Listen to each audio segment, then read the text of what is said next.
You can survive a war and still die inside every day afterward. Have you ever wondered how someone who has returned alive from the battlefield can feel more lost at home than amidst the bombs? How is it possible that even without visible wounds, the body carries the weight of something that no one else sees? This is the story of many soldiers, and it could be, in some way, yours too, because not every war ends when silence returns. Some continue inside us, and sometimes the enemy is not out there. What you're about to discover now may surprise you. This is not just a story of combat, or of gunfire, strategy, or bravery. It is about what was left behind, about a man who came back with his uniform intact but his soul in pieces. He survived, yes, but inside something was still screaming, and at the center of that echo, there was a name, that of his commander. Have you ever experienced this? That pain that no one else understands? That resentment that you hide so well that you almost forget it's there, until the day it explodes. That's what happened to this soldier, a young man who left to serve believing in honor, loyalty, and values. But what he experienced out there made him question everything. What do you do when the greatest pain doesn't come from the enemy, but from someone you trusted, someone who was supposed to protect you, and failed? Stay with me until the end, because this journey is more than just a reunion. It's more than just trauma. It's about something that many people avoid facing, forgiveness, but not just any forgiveness. We're talking about forgiving someone who, in your opinion, let you down, someone who could have done things differently, but didn't, someone who perhaps has never apologized. He carried this burden for years, a silent war, fought every day in his thoughts, in his nightmares, in silences that no one noticed. The pain was invisible, but it was real, and the most impressive thing? There was no blood, there were no bullets, but there were open wounds that would not heal. He distanced himself from people, from feelings, from life itself, because the war took him, even after he returned. And then, something unexpected happened. An encounter, a look, a moment frozen in time that brought everything to the surface at once. Anger, hurt, confusion, and in the background a choice: relive the past, or try to free yourself from it. What would you do if you were faced with the person who hurt you so deeply? Would you ignore it? Would you confront it? Or would you forgive it? What comes next is not easy, but it is real. And maybe deep down you are also fighting this silent war, waiting for a chance at peace that never comes. But what if that chance depended on a single step, a difficult step, but a liberating one? In the next few minutes, you will discover how this seemingly impossible decision changed everything, and how an unexpected gesture can rebuild not only a life, but also the soul of someone who had already given up fighting. Because sometimes the real fight begins when the war ends. Because sometimes the real fight begins when the war ends. And when this soldier looked into the eyes of the one who carried part of his pain, the world seemed to stop. There were no screams, there were no weapons, just two men facing a past that still burned, and the remote possibility of healing what seemed incurable. It was not a planned reunion, but perhaps it was exactly what he needed to start over. And in that moment, amidst the silence full of memories, a choice had to be made: to continue carrying the chains of resentment, or to risk letting go. If this topic resonates with you, leave a comment below with what has touched you the most so far. Sometimes, writing is also a way to free yourself. Who knows? Maybe your story will resonate with someone who is silent. This is your space. Here, no one judges the pain of others. We welcome, share, and learn together. And if this kind of story makes you think, if it reached you in some way, leave your like. It may seem simple, but each like helps this video reach more people who, like you, may be fighting a war that no one sees. Oh, and if you want to continue this journey with us, subscribe to the channel. There is still a lot to be said. Many stories that transform, touch, and heal. Your presence here is not just a number, it is strength. It is proof that pain, when shared, can make room for something new to blossom. Because when we decide to listen to these voices that almost no one hears, something changes, inside us, and around us. And that's exactly what started happening to that soldier, the moment he opened his mouth. Before the scars, before the silent anger, before the hurt that consumed everything inside, there was just a young man. A simple guy, with a sincere heart, with that sparkle in his eyes that only those who believe in something greater can carry. He didn't have all the answers, but he was certain of one thing: serving his country was more than a mission, it was a purpose. He grew up hearing stories of honor, of courage, of heroes. He believed that there, amidst that rigid structure and the rows of uniforms, he would find a kind of meaning that the civilian world seemed to lack. He believed in justice, in order, in the idea that good would always win, even in the midst of chaos. And that's why he went. He showed up with a chest full of pride and a suitcase full of expectations, and no one could have imagined that, sometime later, the same look that left with hope would return dull, without direction, as if he had left something vital along the way. In the beginning, he stood out. He was disciplined, focused, the kind of soldier who inspired others. He didn't question orders, he carried out every task with excellence. And even when the going got tough, because they did, he still believed it was all part of the learning curve. After all, that was how the strong were made, wasn't it? At least, that's what he told himself, every time fear tried to whisper something different. But over time, something began to crack inside.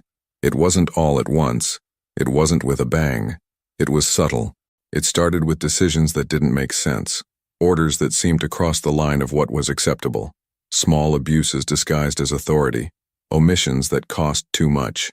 And at the center of it all, the commander, the one who should have been an example, a shield, a reference.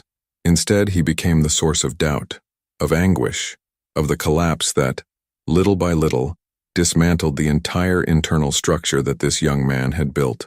The first time he felt the ground truly shake, it wasn't because of an explosion. It was because he realized he was alone in a moment that required leadership, protection, truth, and in that moment, he understood that the external war was brutal, but the one that was starting inside him was even more devastating. I thought the greatest pain would be physical, but I was wrong. The phrase echoed in his mind like a silent confession. Because invisible pain, the kind that no one sees, has the power to corrode without leaving a trace. It lives in the gaps between one command and another, in the nights when sleep does not come, in the glances that avoid contact. This pain does not bleed, but it bleeds the soul. And he felt this more and more strongly, as if he were losing himself with each step, with each new mission. The contrast between who he was before the war and who he was becoming was stark. Before, a man full of will, open to the world, in love with possibilities. After, someone who distrusted silence, who got irritated by small gestures, who could no longer give himself over to any kind of affection. But to survive there, he had to harden up. And the problem was that no one taught him how to soften up again. The war took everything from him. It took away not only his time, but also essential parts of his identity. And the commander, who should have been a pillar, became the symbol of everything that went wrong, of everything that could have been avoided. That was where the root of the wound lay, in the feeling of having been betrayed not by a declared enemy, but by someone on the same side. This is the hidden truth that few have the courage to tell, because it is easier to talk about physical violence than about the breach of trust. It is simpler to talk about gunshots than about the silent decisions that cause irreversible damage. And so, when he returned home, he did not return in one piece. In fact, it seemed as if only his body had crossed the border back. Inside, he was still there, frozen in time, trapped on a battlefield that no one else could see. People asked if everything was okay. He smiled. He said yes, but something inside him begged for help. He tried to move on with his life. He tried, but unable to explain what he fell silent. And the silence became a prison built with the bricks of frustration, impotence, and pent-up anger. Now, I want to go even deeper into this subject, because what was about to happen no longer involved gunfire, missions, or uniforms. It was an intimate war, a settling of accounts between a man and the shadow he had been dragging around for years. Comment here. That makes sense to me. The memory of that day never stopped hurting. No matter how much time had passed, how many nights he had tried to erase the images from his mind, how many times he had told himself that he had to move on. That afternoon, amidst the dense dust, the unbearable heat, and the intermittent sound of gunfire in the distance marked him more than any other moment of his journey. It wasn't because of the intensity of the battle, nor the number of casualties. It was because of something that no one saw, but that changed everything inside. A decision. It was supposed to be a simple reconnaissance mission, at least on paper. The team was exhausted, the terrain was unstable, and the risks were beyond what was anticipated.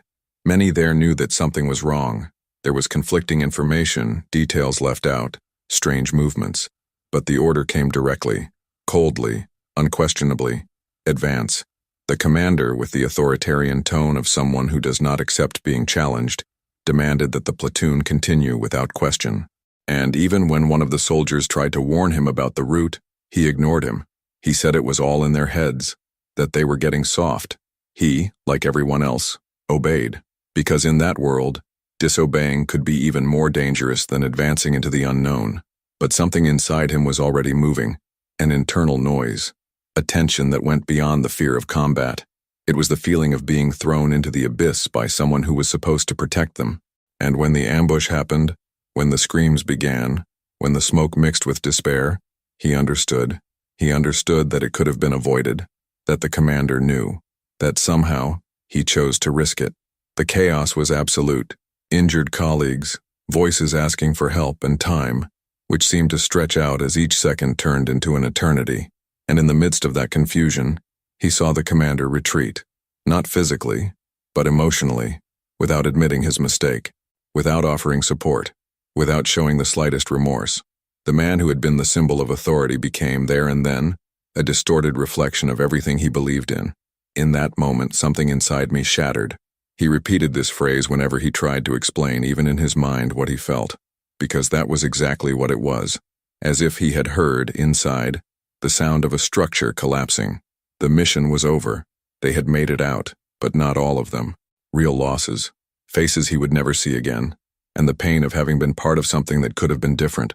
The return was silent, filled with guilt and anger. The commander, for his part, acted as if nothing had happened. He wrote reports, greeted his superiors, even praised the courage of the troops. No mention of the failures, no attempt to make amends. It was as if the men under his command were pieces on a board that he moved as he saw fit. That episode marked a turning point. From that moment on, he could no longer look at his uniform in the same way. He no longer trusted the chain of command.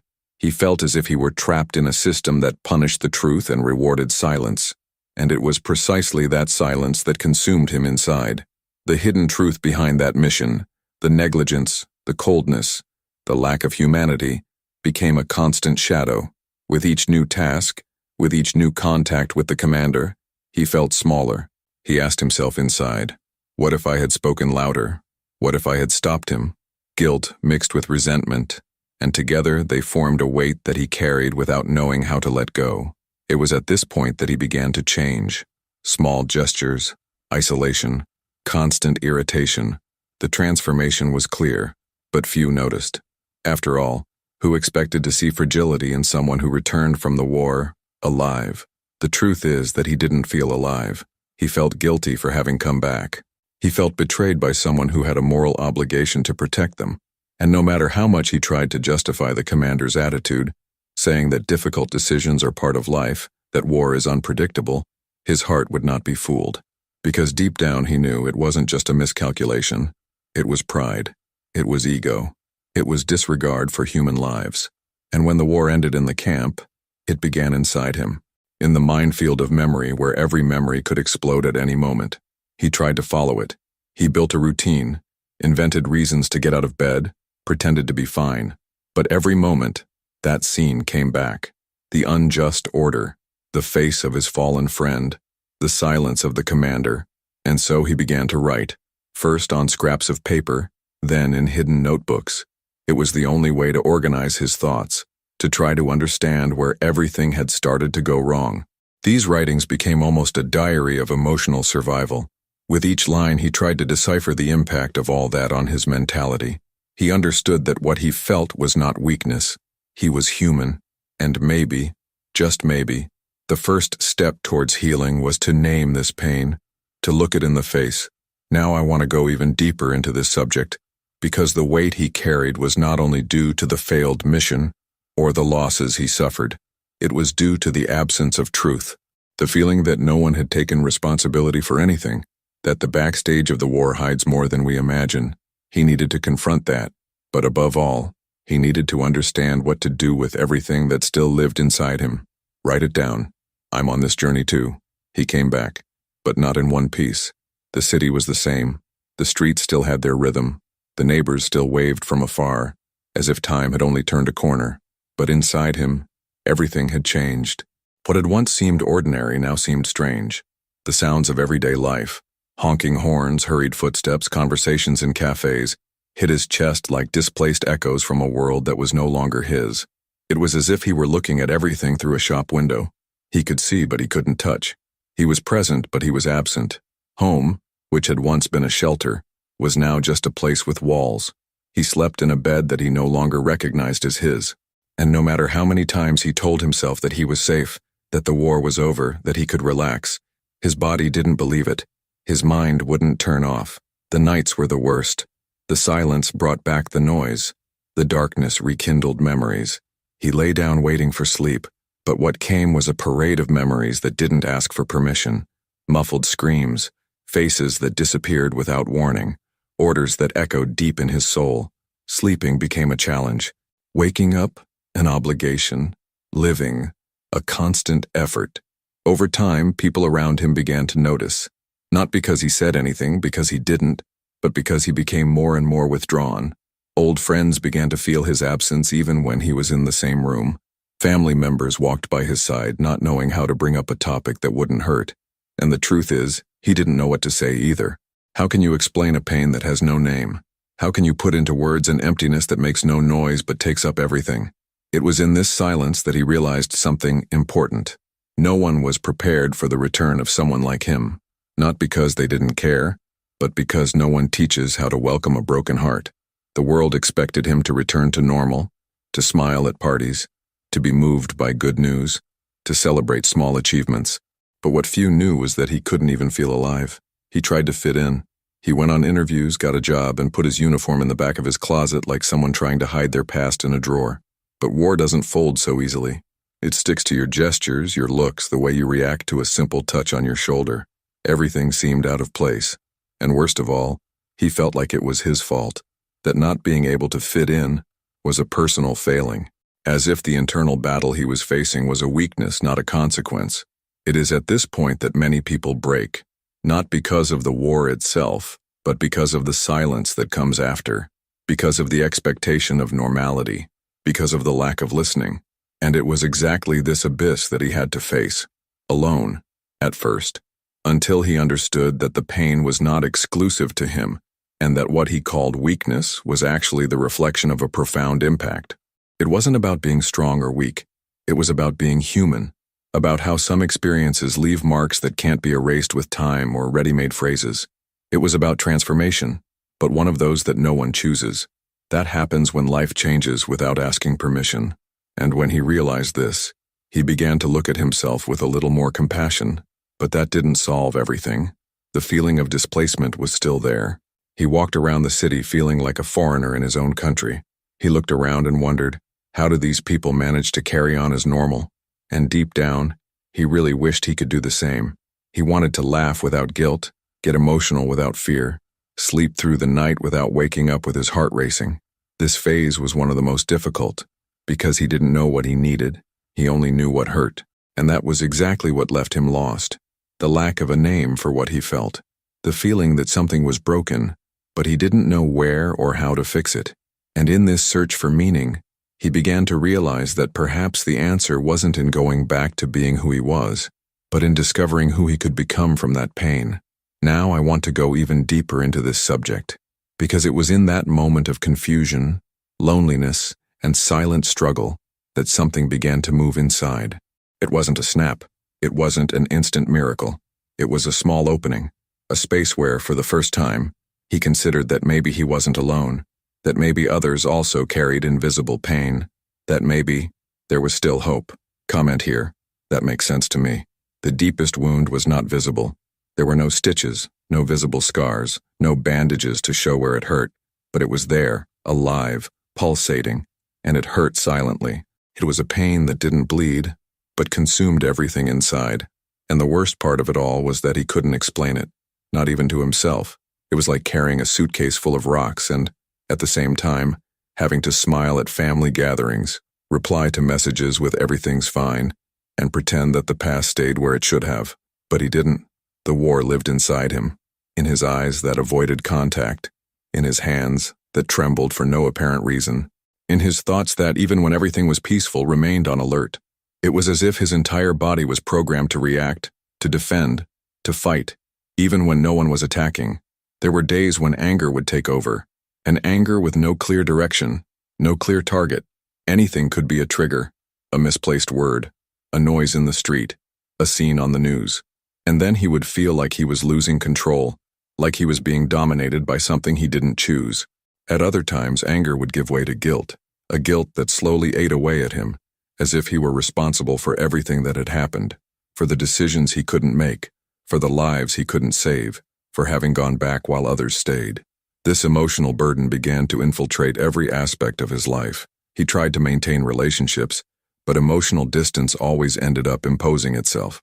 It was difficult to open up, to trust, to allow someone to see his inner chaos.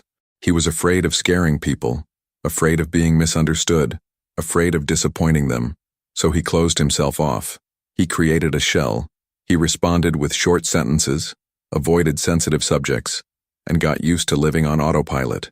Over time, this was reflected in his health: anxiety attacks, insomnia, body aches with no apparent cause.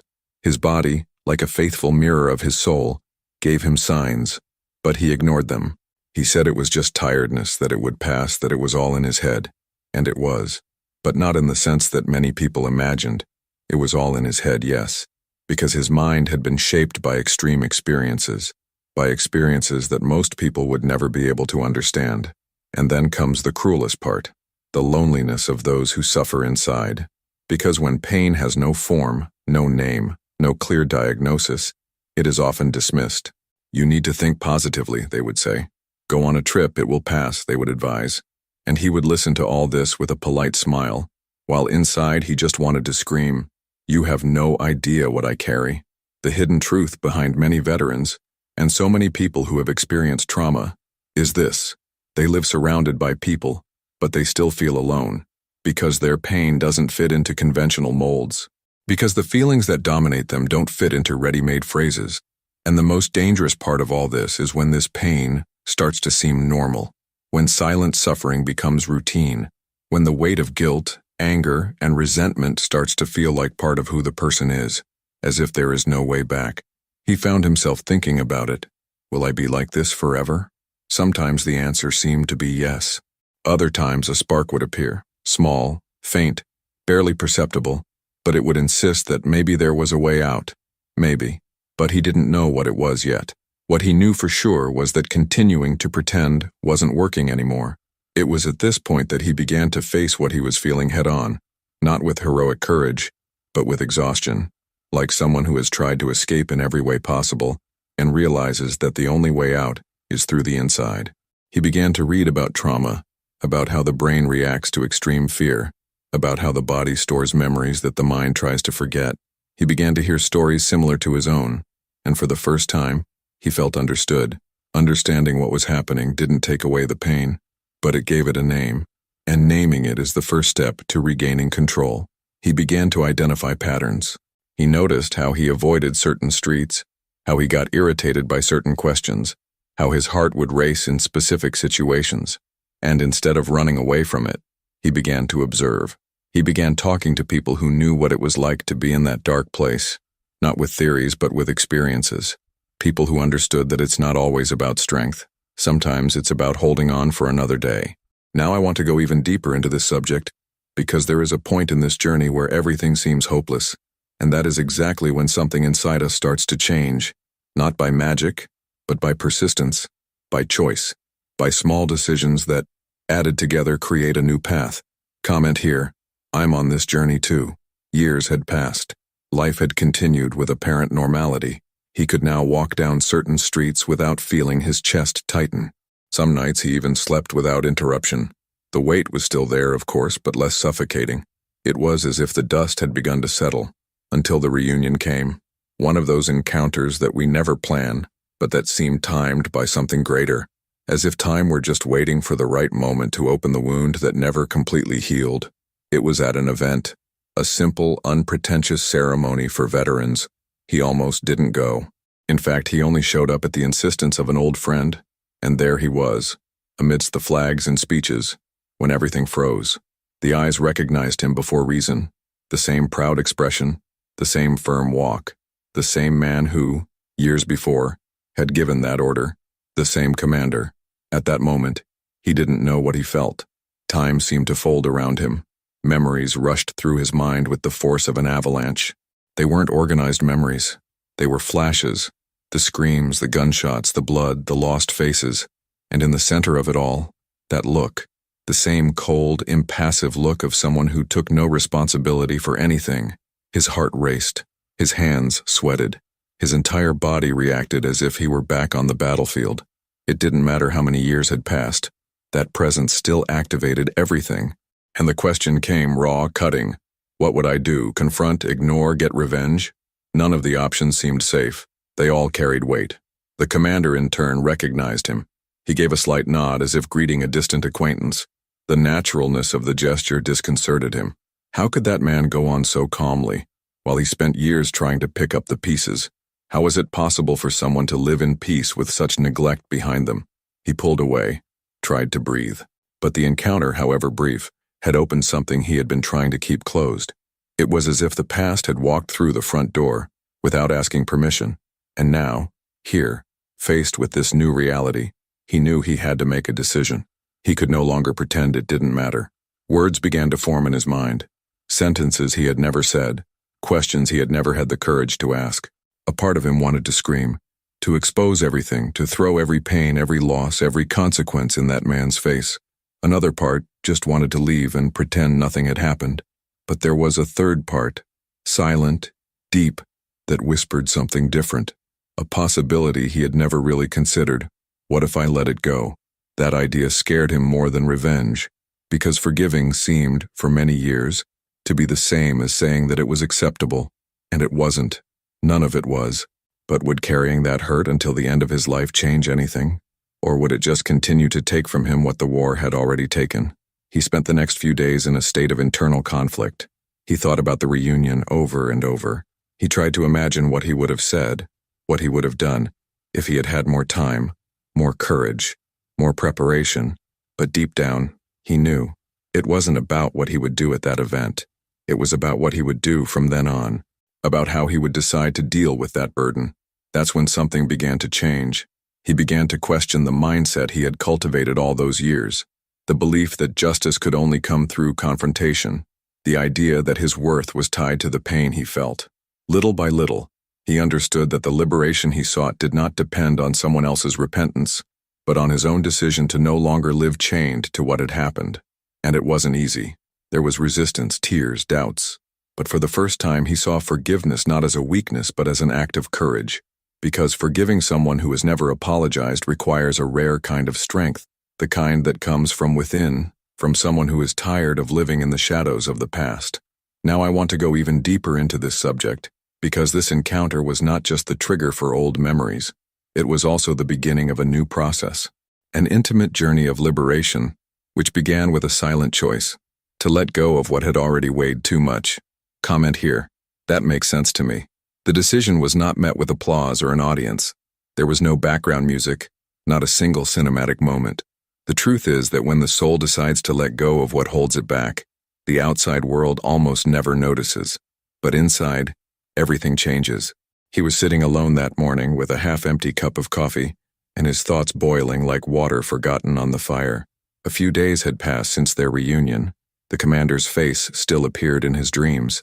The unspoken words still whispered in the back of his mind, but something inside him no longer wanted to live like this. It wasn't about forgetting. It wasn't about pretending nothing had happened. It was about breaking a cycle that had kept him stuck. He looked inward with an honesty that hurt. For years he had held on to his anger like someone holding on to a plank in the middle of the ocean, believing that if he let go, he would sink. But in that moment, he realized it was exactly the opposite. What was keeping him from swimming was the weight he had been carrying, a weight that wasn't even his anymore. It was what others had left on his shoulders.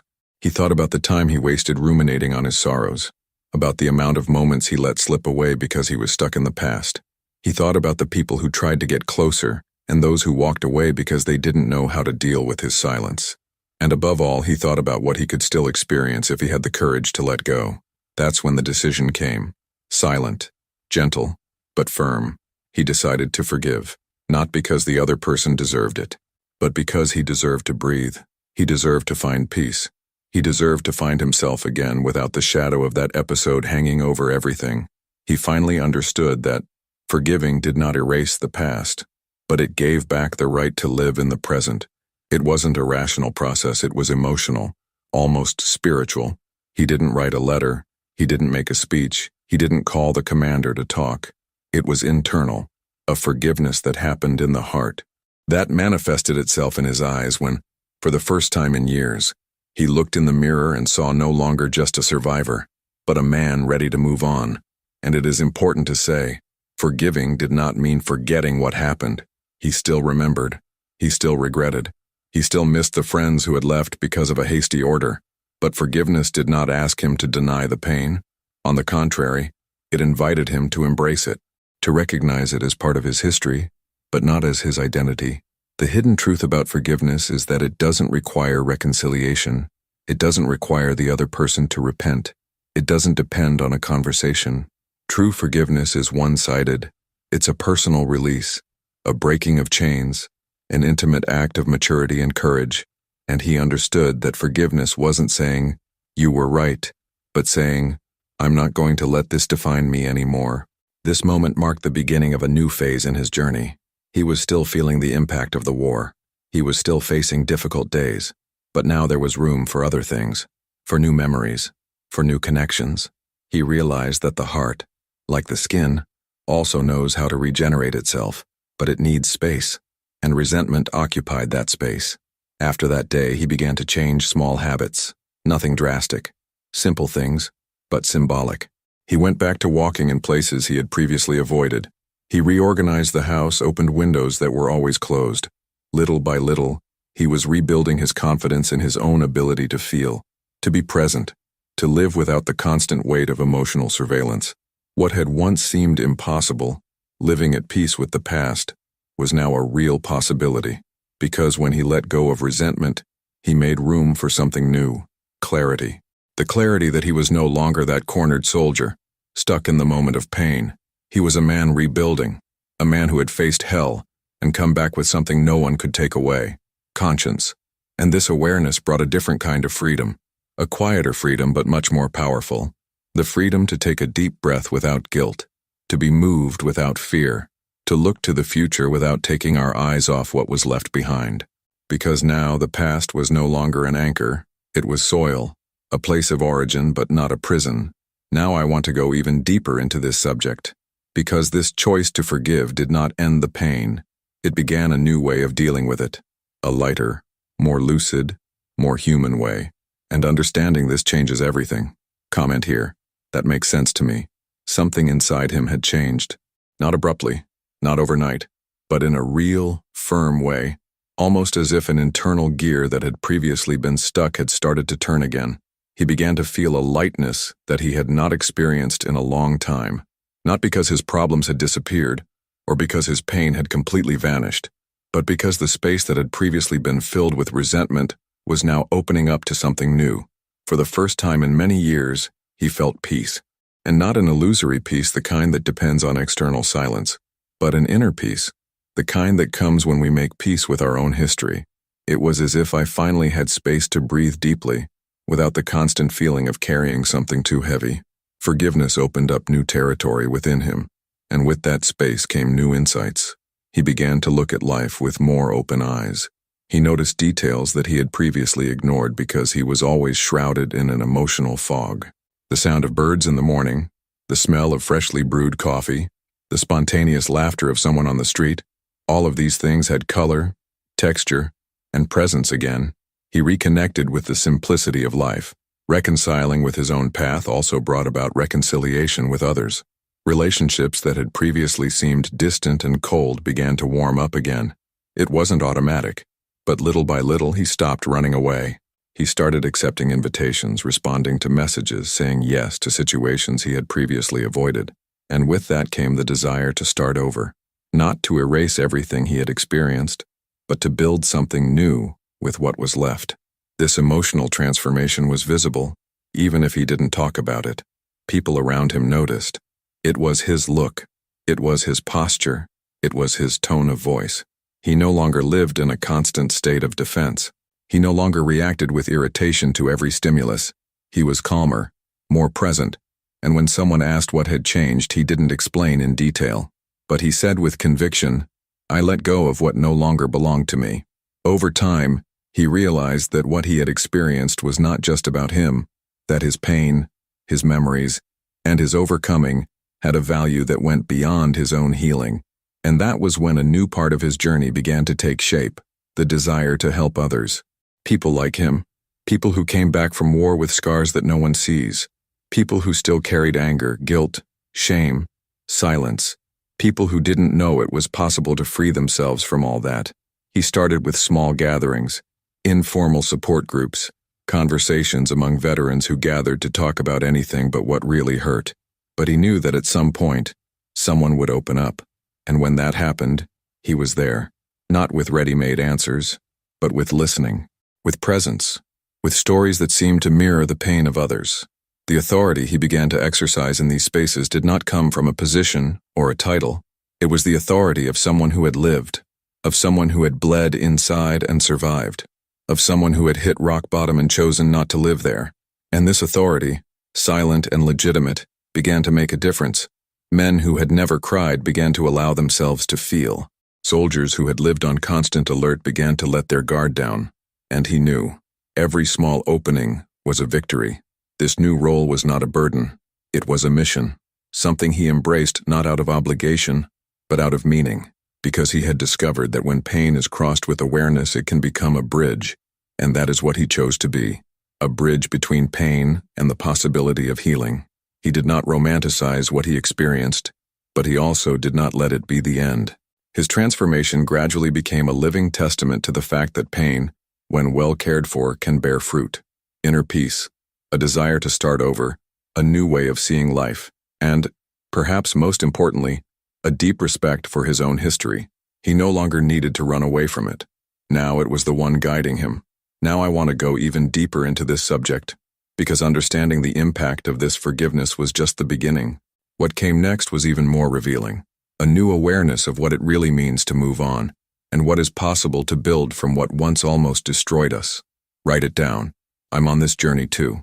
He no longer spoke of the war with the same eyes as before. Before, it had been raw, living, flammable pain. Now it was a scar. Not one of those that we try to hide, but one that he had chosen to bear with dignity. A mark that told a story, not of destruction, but of reconstruction. He understood that some wounds, even when healed, continue to tell something, and he decided that his mission was not to erase the past, but to give it new meaning. That was when his journey took a new turn. He began to accept invitations to talk about what he had experienced. At first, his voice still trembled, his memory still faltered, but he was not seeking perfection. He was seeking truth, and with each speech, with each story, something inside him grew stronger. It was not just him who was being healed in that process. It was the one who listened. Messages began to arrive from people who had never been to war, but who could relate to the silent battles. Men and women who had faced loss, abuse, abandonment. People who said, "I had never been able to name what I felt until I heard your story." That changed everything, because he realized that what he had experienced was not just about the army, about uniforms, about poorly given orders. It was about humanity, about pain that permeates all contexts, and about the strength that is born when we decide to stop hiding. He began working with NGOs that helped veterans at risk. He started by visiting support centers, then leading discussion groups, until he became a point of reference for many. It was interesting to see how people opened up to him, precisely because they knew they were in front of someone who didn't judge, someone who had been in the same place, someone who knew the inside story of a wounded soul. Each story he heard was like a broken mirror that he helped to put back together little by little, not in a hurry nor with formulas, but with listening and presence. That was how he understood that his greatest pain had become his greatest gift. He didn't cure anyone, but he offered something that many had never received: real understanding, a safe place where even silence was welcome. After some time, he felt he needed to leave this legacy on record. He began to write, at first as if he were writing for himself, in a notebook kept by his bed. But soon the texts began to take shape, gain rhythm, and gain intention. And then came the book. An intimate, strong, truthful account. No beating around the bush, no embellishments. He wrote for those who feel but can't explain, for those who have returned but haven't arrived yet, for those who carry on internal battles while the world thinks everything is fine. The book didn't become a bestseller. It didn't appear on bestseller lists, but it reached the hands of those who needed it. It was read in silence by parents, children, partners. It was taken to meetings, mentioned in support groups, recommended by therapists, and that, for him, was more than enough, because now he knew, my scar became my mission, and that changed everything. Not only the way he saw himself, but also the way he saw others. He began to understand that behind every hard look, every aggressive silence, every emotional outburst, there was a pain that perhaps no one was seeing.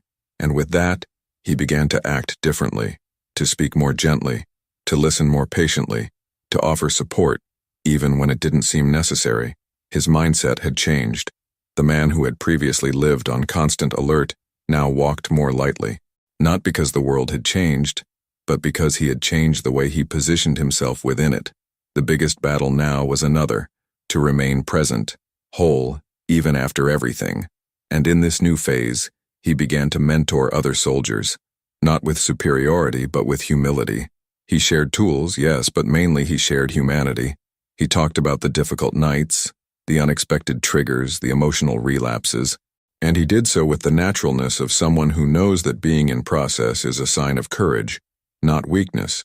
Some of these soldiers returned days later, saying that for the first time they had been able to open up to a family member. Others said that they had finally sought help, and still others were simply grateful, not for answers, but for having found someone who could not look away from the pain. He realized over time that it wasn't about becoming a reference nor about teaching something new. It was about being there, being present, being a point of support when everything inside seems to be falling apart, being living proof that it is possible to go through a minefield and still build something fertile afterwards. Now I want to go even deeper into this subject, because when pain finds purpose, it stops being a prison and becomes direction. And it was exactly this point that gave new meaning to his story, and it can give it to ours too. Comment here. That makes sense to me. Sometimes, what holds us back the most is not what was done to us, but what we choose to keep. And it was this phrase that he repeated to himself several times before it finally made sense. Because for a long time, he thought that the weight came from injustice, from pain, from the lack of answers. But what really kept him captive was the involuntary attachment to what hurt him, the memory of the poorly given order, the silence of the commander, the feeling of helplessness. All of that was recorded, yes, but what made the difference was the moment when he understood that continuing to relive it was a choice, and this choice is not always conscious. Many times we hold on to what hurt us because we think that forgetting would be like saying it didn't matter, but it's the opposite. When we let go, it's because we understood the impact of that thing and decided not to let it define who we are from now on. He didn't forget the war, nor did he try to erase his pain, but he chose not to live in it anymore, and that choice changed everything. The way he positioned himself in life changed. His steps became firmer. His words carried meaning. He no longer needed external approval to feel whole. The path back home, which had seemed impossible years ago, was now also a path back to himself, and it was in this reunion with who he was, with who he had always been, that he found something even more valuable: purpose. The past stopped being a prison and became a foundation. Each painful memory was now part of something bigger, a real story, raw, but full of possibilities, because there is no pain that, when crossed with awareness, does not reveal layers that were previously hidden. And he knew how to explore these layers not as someone digging a hole, but as someone digging a path, a new path with freedom to breathe, to love, to serve, and above all, to inspire. This man, who for so long walked in silence, is now a voice for many, but not a voice that shouts, a voice that welcomes, a presence that reminds us that there is no shame in feeling, falling, failing, breaking, that the true impact of pain is not in how it hits us, but in what we decide to do with what is left. And this revelation, as simple as it may seem, is the kind of truth that transforms. Now I want to go even deeper into this subject, because the pain he experienced was not an endpoint, but a call to something greater, a reminder that even the deepest scars can become maps for those still trying to find their way out. Comment here. That makes sense to me. If you've made it this far, it's because some part of this story touched you deeply. And maybe that's exactly why this channel exists. So we can have this kind of conversation that doesn't always fit into our daily lives, but that is sorely missed. So if this content made sense to you, if it somehow helped you see something more clearly, or simply made you feel less alone, consider subscribing to the channel. It will be good to continue this journey together. And so I know you stayed until the end. Leave the following sentence in the comments. I'm with you until the end. It's always special to see who stayed, who connected, who walked side by side until now. Oh, and if this video brought you some peace, some insight, or just a moment to breathe, leave a like. This helps this space to grow. But more than that, it shows that this exchange here is worth it. There is a video here on the side that complements this subject. Click and continue with me there. The conversation still has a lot to reveal.